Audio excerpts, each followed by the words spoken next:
দেখুন,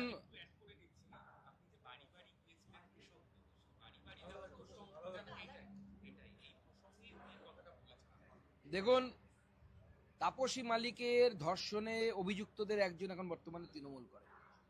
খবর আছে কি আপনাদের কাছে? আমি নামটাও বলে দেবো একটু পরে, আমার কাছে নামটা এসছে, আপনাদেরকে পরে দিয়ে দেব।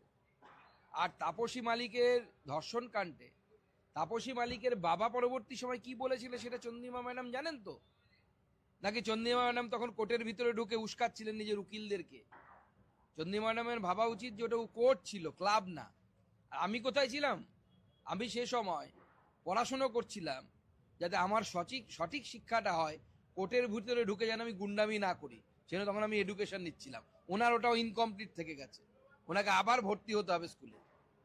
আর একটা প্রশ্ন করেছেন যে গঙ্গাসাগরের মেলার জন্য আপনি কেন বলছেন না যে রাজ্য সরকারকে টাকা দেওয়া হোক?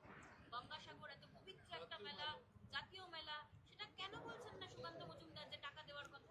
জাতীয় মেলা করতে গেলে তো জাতীয় ব্যাপার দরকার, জাতীয় সরকার দরকার। কোথায়? গোটা জায়গায় অভিষেক বন্দ্যোপাধ্যায় কয়লাচোরের ছবি আর মমতা বন্দ্যোপাধ্যায়ের ছবি, যিনি রিসেন্টলি ফাইল চুরি করে এনেছেন বা ডাকাতি করে এনেছেন। আপনাকে যদি কুম্ভ বানাতে হয়, আসুন, আপনাদেরকে আমরা নিয়ে যাব, আপনাদের পর্যটন মন্ত্রীকে পাঠান, সুকান্ত মজুমদার নরেন্দ্র মোদীর কাছে নিয়ে যাবে, দেখি দম আছে কিনা। সেখানে গিয়ে প্রস্তাব দিন কেন্দ্র সরকার এবং রাজ্য সরকার সংযুক্তভাবে গঙ্গাসাগর মেলা করবে, ঠিক যেভাবে কুম্ভ মেলা হয়, যে সরকারই থাকুক। কুম্ভ মেলাতে তো উত্তরপ্রদেশ সরকার এবং কেন্দ্র সরকার একসাথে করে। আমাদের বিজেপি সরকার যদি থাকে কেন্দ্রে, আর ওখানে যদি রাজ্য সরকার থাকে, সেক্ষেত্রেও রাজ্য সরকার এবং কেন্দ্র সরকার একত্রে মেলা করে। জাতীয় সরকার, জাতীয় মেলা করতে গেলে জাতীয়তাবাদ বোধকে বুঝতে হবে। বাংলাদেশের মন্ত্র গাইবেন, জামাতের মন্ত্র গাইবেন, তাহলে ওরকমই হবে যেরকম হচ্ছে অব্যবস্থা, চূড়ান্ত অব্যবস্থা। পারেন না কিছু করতে, যান আবার ওখানে, গায়ে মানে না আপনি মোড়ল, ওখান থেকে ড্রেজার করে বালি তুলবেন আর বিক্রি করবেন গোটা বছর। এই যদি আপনাদের মোটো হয়, চুরি করায় যদি মোটো হয়, স্লোগান দিয়েছে ক্লিন অ্যান্ড গ্রিন গঙ্গাসাগর। আমাকে সাংবাদিকরা গতকালও জিজ্ঞেস করেছিল ক্লিন অ্যান্ড গ্রিন গঙ্গাসাগর কিভাবে হবে। সিম্পল বুদ্ধি, ওই যে বালিগুলো তুলে রাখা আছে, পলিগুলো, দেখবেন মেলা শেষের পর 7 দিন পরে যাবেন সব ফাঁকা, অথচ সরকারের পকেটে 1 টাকাও ঢোকেনি। তৃণমূল নেতারা ওগুলোকে ক্লিন করে দেবে, আর ওই টাকা গ্রিন ফাইলে নিয়ে তৃণমূল নেতারা চলে যাবে দিদির কাছে, ক্লিন অ্যান্ড গ্রিন হয়ে গেল। ইলেকশন কমিশন বিজেপির কথাই চলছে, ভোট উৎসবকে বিজেপি আসলে ছাড়খাড় করে দিতে চাইছে। দেখুন, ইলেকশন কমিশন বিজেপি কেন, কোনো রাজনৈতিক দলের কথাতেই চলবে না। সংবিধান অনুসারে চলে, পিপলস রিপ্রেজেন্টেটিভ অ্যাক্ট অনুসারে চলে। চন্দ্রিমা ম্যাডাম এটা বলেছেন কি? ওনার তো মনে হয় লয়েরও একটা ডিগ্রি আছে বলে শুনেছি। তো উনি কোর্টে যাচ্ছেন না কেন? এত বড় লয়ার সব ওদের, আমাদের পাশেই আছেন কল্যাণবাবু, ষাঁড়ের মতো চিৎকার করে উনি নাকি সওয়াল করেন, বিচারকরা নাকি কাঁপে ওনাকে দেখে, সব গল্প শুনি তো আমরা মাঝে মাঝে লোকসভার অলিন্দে। তো তাদেরকে বলুন না কোর্টে গিয়ে যুক্তি, তথ্য এবং প্রমাণ নিয়ে কোর্টের সামনে গিয়ে দাঁড়াতে। যাচ্ছেন না তো ভয়। একবার কপিল সিব্বলকে পাঠিয়েছিল, কপিল সিব্বলকে কান ধরে কোর্ট আবার বাইরে পাঠিয়ে দিয়েছে। এরপরে আরো কি হয় দেখুন। যেভাবে ইডির কাজে বাধা দিয়েছে মুখ্যমন্ত্রী, ডাকাতি করেছে, এরপরে মুখ্যমন্ত্রীর বিরুদ্ধে যদি কোর্ট একটা অ্যাডভার্স রায় দেয়, আমি তো অন্তত পক্ষে অবাক হব না। তৃণমূল নেতারা বলছে যে তারাও শিল্প চেয়েছিল। চেয়েছিল তারা, তো মুখ্যমন্ত্রী এলে পরে দাবি করতে বলুন শিল্প স্থাপনের জন্য, তাদের মুখ্যমন্ত্রী তো, কেন শিল্প করতে পারছেন না? তোলাবাজি করে শিল্প হয়? এখানে কিছু হলেই তো বেচা চলে আসবে সবার আগে, বেচার জন্য, যে টাকা দিন, তোলা দিন।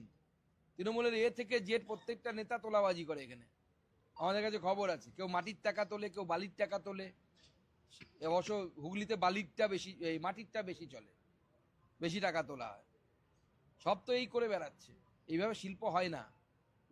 কিভাবে শিল্প হয় একবার আমাদের সাথে, আমাদের এই নেতাদের সাথে উত্তরপ্রদেশে গিয়ে দেখতে বলুন, যোগীজির রাজত্ব কেমন চলছে, সেখানে ডিফেন্স করিডর তৈরি হচ্ছে, তাহলে শিখতে পারবেন।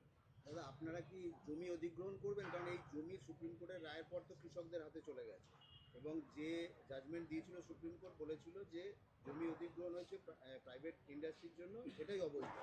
দেখুন, প্রথম কথা হচ্ছে সাধারণ মানুষের কাছে আমরা বোঝাবো প্রথমে যে শিল্পটা কতটা প্রয়োজন। আর আমার মনে হয় অ্যাটলিস্ট সিঙ্গুরের ক্ষেত্রে আর সেটা বোঝানোরও প্রয়োজন হবে না। কারণ মানুষ অলরেডি বুঝে গেছে, আমরা যাদের কাছেই গেছি, সাংবাদিকরা যাদের কাছে গেছেন, সবার এই একটাই বক্তব্য, ভাটা নয় টাটা চাই। অর্থাৎ টাটা মানে হচ্ছে শিল্প, শিল্পের প্রতীক। এখানে বোঝানোর দরকার নেই, মানুষ স্বতঃপ্রণোদিত হয়ে জমি দেবে, মানুষ রাজি আছে জমি দেওয়ার জন্য। মানুষ জমি দিয়ে শিল্প না হলে তার ঘরে শিক্ষিত বেকার ছেলে বা মেয়েটি যাবে কোথায়? কতজন টোটো চালাবে, কতজন ঘুগনি বিক্রি করবে? সবাই যদি ঘুগনি বিক্রি করে, ঘুগনিটা খাবে কে? পিসি আর ভাইপো? কিন্তু গ্রামের মানুষ তো এই প্রশ্নটাও তুলছে যে সেই সময় রাজনাথ সিং আপনাদের যিনি নেতা বিজেপির, তারাও এসেছিলেন, মমতা ব্যানার্জি। আমি তার উত্তর আগেও দিয়েছি, আবার রিপিট করছি। তখন আমরা এনডিএ এর পার্ট ছিলেন মমতা বন্দ্যোপাধ্যায়। মমতা বন্দ্যোপাধ্যায় যেহেতু এই রাজ্যে এনডিএ কে লিড করতেন, ওনার আন্দোলনের শুরুর দিকে ভারতীয় জনতা পার্টির কোনো কেন্দ্রীয় নেতৃত্ব আসেননি। যখন মমতা বন্দ্যোপাধ্যায় অসুস্থ হয়ে যাওয়ার দিকে গেছিলেন, সহকর্মী হিসেবে আমাদের তৎকালীন সর্বভারতীয় সভাপতি এসেছিলেন।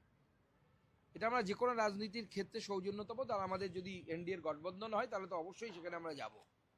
কিন্তু যদি বিজেপির নীতি দেখেন, সেই সময় তো বিজেপির রাজ্যেই টাটা গেছে, নরেন্দ্র মোদীর কাছে গেছে, আমরা তো দুহাত তুলে তাকে সানন্দে গ্রহণ করেছি। তো বিজেপি পারে শিল্পায়ন করতে, আমরা বিভিন্ন রাজ্যে করে দেখিয়েছি। এই টাটা বর্তমানে শ্মশান ভূমি, মরুভূমিতে পরিণত হয়েছে। আপনি আনন্দে যান, যেখানে টাটার ফ্যাক্টরি সে সময় নরেন্দ্র মোদী নিয়ে গেছিলেন, তা বর্তমানে ন্যানো কারখানা আছে, বা বরঞ্চ ন্যানোর থেকে অন্যান্য কোম্পানিগুলোর কারখানা অনেক বড় হয়ে গেছে। সেটা বর্তমানে একটি হাবে পরিণত হয়েছে, অটোমোবাইল হাবে পরিণত হয়েছে। আমি কিছুদিন আগে ইউরোপের একটি দেশে গেছিলাম, স্লোভাকিয়াতে। সেখানে নিত্রাতে জাগুয়ার কোম্পানি আছে, ওই জাগুয়ার ডিফেন্ডার সেখানে তৈরি হয়, খুব দামি গাড়ি। তারা তাদের ভারতবর্ষের প্রথম ইউনিট তৈরি করছে কোথায়? যেখানে বিজেপি আছে, মহারাষ্ট্রে।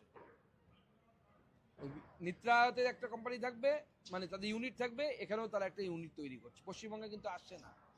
স্যামসাং ইউনিট তৈরি করছে উত্তরপ্রদেশে।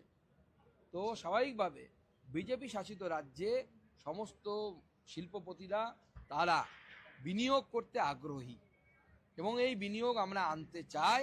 ভারতীয় জনতা পার্টির নীতি স্পষ্ট, আমরা মানুষকে শিল্পের প্রয়োজনীয়তা বোঝাবো, মানুষ বুঝবে আমাদের বিশ্বাস, এবং তারপরে আমরা শিল্প এখানে আনবো।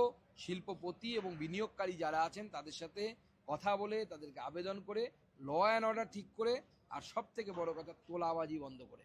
বিজেপির কোনো নেতাও যদি শিল্প যখন তৈরি হবে সেই সময় তোলাবাজি করতে চায়, আমি আজকেই গ্যারান্টি দিচ্ছি সেদিন তার ঠাঁই শ্রীঘরে, অর্থাৎ জেলের ভেতরে হবে। সুকান্তদা, তামান্নার মা তিনি অভিযোগ করছেন যে তাকে খুন করার হুমকি দেওয়া হচ্ছে। মুর্শিদাবাদের না, এই যে কালিয়াগঞ্জের বৌমা বাচ্চাটি, যে কালীগঞ্জ, কালীগঞ্জ। কালীগঞ্জের সেই বাচ্চা মেয়েটি, যে মেয়েটি ছবি আঁকতে ভালোবাসতো, যে মেয়েটি দেশ সেবার কথা বলতো, সেই মেয়েটি সেদিন তৃণমূল কংগ্রেসের উল্লাসের জন্য তার জীবন গেছে। এবার তৃণমূল কংগ্রেস যেন তেন প্রকারেণ চেষ্টা করছে ওই পরিবারটিকে নিজেদের কবজায় নেবার জন্য। সেই কবজায় নেবার জন্য যদি মৃত্যুও হতে পারে, তো ওই এলাকায় বলেছে, আমি যখন গেছিলাম, আশেপাশের সমস্ত সংখ্যালঘু অধ্যুষিত মানুষ, সংখ্যালঘু গ্রাম, মুসলিম গ্রাম, তারা বলেছিল যে দাদা এই বাড়িগুলোতে যান, তৃণমূল কংগ্রেসের নেতাদের বাড়ি বা গুন্ডাদের বাড়ি, তাদের প্রত্যেকের বাড়িতে ভর্তি হচ্ছে বন্দুক, সকেট, এসব নিয়ে ভর্তি। এইভাবে আজকে বা আগামীকালে যদি দেখা যায় যে তমান্নার মা বোম পড়ে মারা গেছে, আমি অন্ততপক্ষে অবাক হব না। রাজ্য সরকারের উচিত এই বিষয়ে ব্যবস্থা নেওয়া, কারা হুমকি দিচ্ছে তাদেরকে পুলিশের উচিত গ্রেপ্তার করা, এবং বাচ্চা মেয়েটির মা এবং পরিবারের সুরক্ষার ব্যবস্থা করা। গতকাল বাঁকুড়ায় 3-4 একটি গাড়ি থেকে উদ্ধার করা হয়েছে, 5 জনকে সেই গাড়ি থেকে ধরা হয়। তৃণমূল সেটা নিয়ে অভিযোগ করছে যে এইভাবে ফর্ম 7 ফিল আপ করা, ফর্ম 7 লোপাট করে দেওয়া হচ্ছে। না না, এটা আমি বুঝতে পারছি না, এতে বেআইনি কোনটা সেটা তো বলুন। বিজেপির বুথ সভাপতিদের কাছ থেকে, বিএলএ 2দের কাছ থেকে ফর্ম এসেছে। সব বিএলএ 2 এসে তো ফর্ম জমা করতে পারবে না, এত লোককে কিভাবে আমরা নিয়ে যাব?